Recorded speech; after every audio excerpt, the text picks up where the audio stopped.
పాడాలి పాడాలి, రక్షణ గీతం పాడాలి, చాటాలి చాటాలి, యేసు వార్తను చాటాలి, నమ్మాలి, రక్షకుడు యేసును నమ్మాలి, పొందాలి, పరిశుద్ధాత్మను పొందాలి.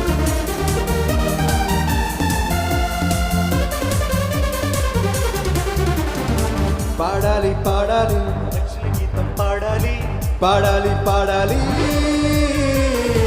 పాడాలి పాడాలి, రక్షణ గీతం పాడాలి, చాటాలి చాటాలి, యేసు వార్తను చాటాలి, నమ్మాలి నమ్మాలి, రక్షకుడు యేసును నమ్మాలి, పొందాలి పొందాలి, పరిశుద్ధాత్మను పొందాలి. పాడాలి పాడాలి, రక్షణ గీతం పాడాలి, చాటాలి చాటాలి, యేసు వార్తను చాటాలి, నమ్మాలి నమ్మాలి, రక్షకుడు యేసును నమ్మాలి, పొందాలి పొందాలి, పరిశుద్ధాత్మను పొందాలి. పరిశుద్ధతయే మా ఆయుధం, పరిశుద్ధ గ్రంథం మా ఆధారం, పరిశుద్ధాత్ముడే మాకు బలం, మాకు బలం, మాకు బలం. కావాలి కావాలి, నా యేసుకు సొంతం కావాలి, కావాలి రావాలి రావాలి, చేరాలి చేరాలి, ప్రతి పాపి యేసును చేరాలి, వంగాలి వంగాలి, ప్రతి ఓకాలు వంగాలి. కావాలి కావాలి, నా యేసు సొంతం కావాలి.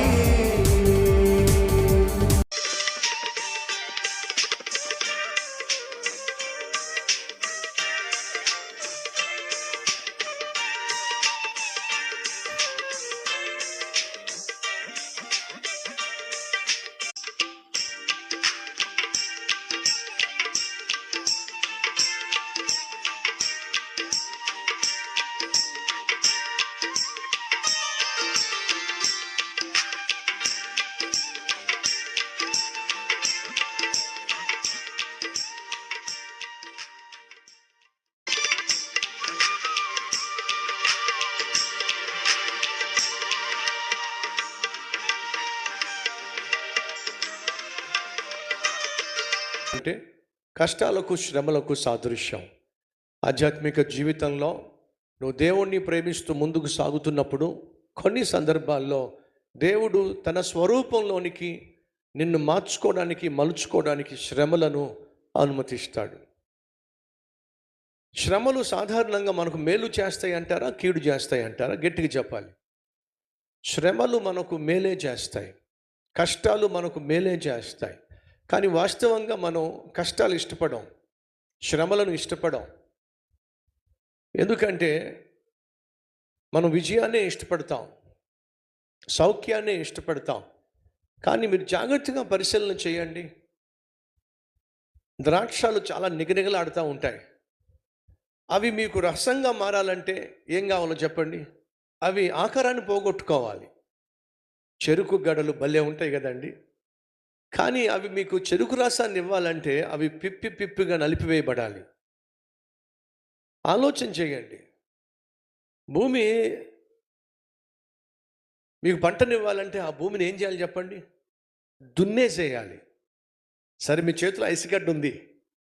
ఈ ఐసిగడ్డ మీకు చల్లని నీళ్లుగా మారాలంటే ఏం చేయాలి? గట్టి చెప్పండి. రైట్.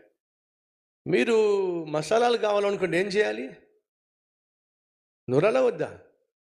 నూరాలి. ఒక పిండి చేయాలనుకోండి, మిక్సీలో ఏం వేయాలి? ఆ పిండి వేసి ఆన్ చేస్తే అదేం చేస్తుంది? మెత్తను చేస్తుంది. అనగా అర్థం ఏమిటయా అంటే, ఉన్న స్థితిలో నుండి ఉన్నత స్థితికి, ఉపయోగపడే స్థితికి రావాలి అని అంటే అది ఖచ్చితంగా దంచబడాలి. గోధుమలు ఏం కావాలి? దంచబడితేనే అది మీకు ఆహారంగా మారుతుంది. బియ్యం ఏం కావాలి? అవి బాయిల్ అయిపోవాలి, ఉడకబెట్టబడాలి. ఉడకబెట్టబడితేనే ఆహారంగా మారుతుంది.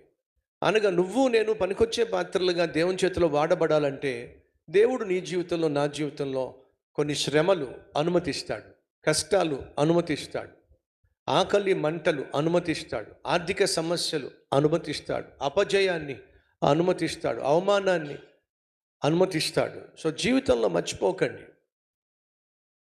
శ్రమలు కష్టాలు మీరు కలిగి ఉంటున్నారు అంటే, వాటి గుండా వెళుతున్నారు అంటే, నీలో నుండి ఒక మంచి ఆత్మీయ వ్యక్తిని బయటికి తీసుకురావడానికే, నీకేదో ఒక విలువైన పాఠాన్ని నేర్పించటానికే, నిన్ను తన దగ్గరికి మరింతగా చేర్చుకోవడానికే, నువ్వు 10 మందికి ఉపయోగపడే వ్యక్తిగా మార్చడానికే దేవుడు నీ జీవితంలో శ్రమలను, కష్టాలను అనుమతిస్తాడు. నలుగగొట్టబడకుండా ఒక వ్యక్తి నలుగురికి మేలుకరంగా మారడం సాధ్యము కాదు. నీ అసలు సిసలైనటువంటి తత్వము, వ్యక్తిత్వము ఎప్పుడు బయటపడుతుందయ్యా అంటే నువ్వు నలుగగొట్టబడినప్పుడే, శ్రమల గుండా, కష్టాల గుండా వెళుతున్నప్పుడే. భర్త బుద్ధి అయినా కావచ్చు, భార్య బుద్ధి అయినా కావచ్చు, ఎప్పుడు బయటపడుతుందయ్యా అంటే కష్టాల గుండా, శ్రమల గుండా వెళుతున్నప్పుడే. ఆర్థిక ఇబ్బందులు గుండా వెళుతున్నప్పుడు భార్య భర్తను చూసి ధైర్యంగా ఉండండి, ఇంతకాలం మనకి ఎప్పుడు ఆర్థిక ఇబ్బందులు రాలేదు, ఇప్పుడు కొంచెం ఆర్థిక ఇబ్బందులు గుండా మనం వెళ్తున్నాం, సమస్యలు ఎలాగ వచ్చినాయో అలాగే మనల్ని విడిచిపెట్టి వెళ్ళిపోతాయి, మీరేమీ కృంగిపోకండి, మీరు ధైర్యంగా ఉండండి అని భార్య చెప్తుందనుకోండి, నిజంగా ఆమె ఉత్తమురాలు. అలా కాకుండా కొంచెం ఆర్థిక సమస్యలు వచ్చి ఇంటి రెంట్ కట్టలేక, ఉన్నటువంటి నిత్యావసర సరుకులు కొనలేక భర్త ఒకవేళ సతమతం అవుతున్నట్లయితే ఆ భార్య వెంటనే చేసుకోక కనీసం పిల్లల్ని పోషించలేని నీలాంటి చేతగాడిని వాడిని చేసుకున్నాను, నా వల్ల కాదు, నేను వెళ్ళిపోతా ఇక్కడి నుంచి అని చెప్పి నువ్వు వెళ్ళిపోయావనుకో, అది నీ బుద్ధి.